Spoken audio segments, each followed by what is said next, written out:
75 का अभाज्य गुणनखंड यानी कि प्राइम फैक्टराइजेशन करें और अपने उत्तर को घातांक यानी कि एक्सपोनेंशियल नोटेशन के रूप में लिखें। ये काफी रोचक है। हमें 75 का अभाज्य गुणनखंड करना है और उत्तर को घातांक के रूप में भी लिखना है। हम घातांक के बारे में बाद में सोचेंगे, लेकिन इससे पहले हमें ये पता होना चाहिए कि अभाज्य संख्या यानी कि प्राइम नंबर क्या है। अभाज्य संख्या वह संख्या है जो केवल स्वयं और एक से विभाज्य यानी कि डिविजिबल होती है। इसे और अधिक समझाने के लिए मैं यहाँ अभाज्य और भाज्य यानी कि प्राइम और नॉट प्राइम संख्याओं को अलग अलग लिख देता हूँ। 2 एक अभाज्य संख्या यानी कि प्राइम नंबर है क्योंकि ये केवल 2 और 1 से विभाज्य यानी कि डिविजिबल है। 4 अभाज्य संख्या नहीं है क्योंकि ये 1, 2 और 4 से विभाज्य है। चलिए और संख्याओं के बारे में भी पता लगाते हैं। 5 केवल 1 और 5 से विभाज्य है, इसलिए 5 प्राइम नंबर है।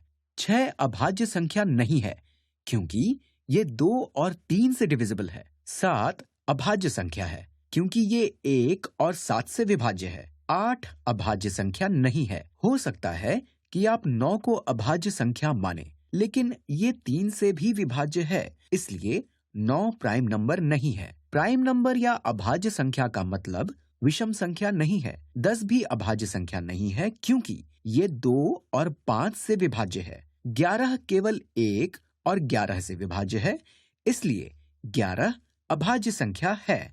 और इसी तरह हम और संख्याओं की भी जांच कर सकते हैं। तो अब हम जान गए हैं कि अभाज्य संख्या क्या होती है। किसी संख्या को अभाज्य संख्याओं के गुणनफल में बांटना अभाज्य गुणनखंडन यानी कि प्राइम फैक्टराइजेशन कहलाता है। तो आइए इसे हल करते हैं। तो हमें 75 का अभाज्य गुणनखंडन करना है और मैं जिस तरीके का प्रयोग कर रहा हूं उसे गुणनखंड वृक्ष कहते हैं। सबसे छोटी अभाज्य संख्या 2 है। क्या 75 2 से विभाज्य है? 75 एक विषम संख्या है, या हम ऐसे भी कह सकते हैं कि 75 में इकाई स्थान पर 5 एक विषम संख्या है।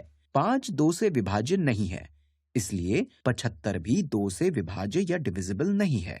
तो क्या 75 3 से विभाज्य है? 7 जमा 5 हुए 12 और 12 3 से विभाज्य है, इसलिए 75 भी 3 से विभाज्य है। आप इसे एक और तरीके से भी समझ सकते हैं। अगर आपके पास 75 पैसे के 3 सिक्के हों तो आपके पास 25 गुणा 3 यानी कि कुल 75 पैसे होंगे।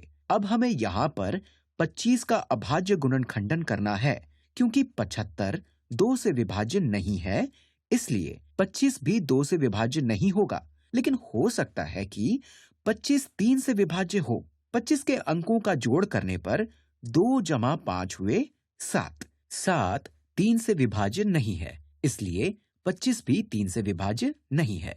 तो अब हम आगे बढ़ते हैं। क्या 25 5 से डिविजिबल है? जी हाँ, बिल्कुल। 5 गुणा 5 25 होता है। और इस तरह हमने यह अभाज्य गुणनखंडन यानी कि प्राइम फैक्टराइजेशन पूरा कर लिया है। क्योंकि अब यहाँ पर सभी संख्याएं अभाज्य संख्याएं हैं, इसलिए हम 75 को 3 गुणा 5 लिख सकते हैं।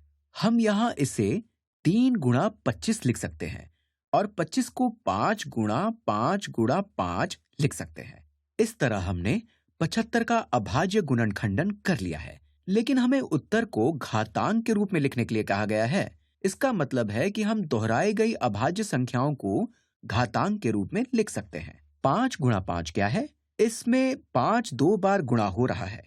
इसे हम 5 की घात 2 भी कह सकते हैं। तो अगर हमें अपने उत्तर को घातांक के रूप में लिखना है तो हम कह सकते हैं कि 3 गुणा 5 की घात 2 और यहाँ पर 5 की घात 2 5 गुणा 5 के ही समान है।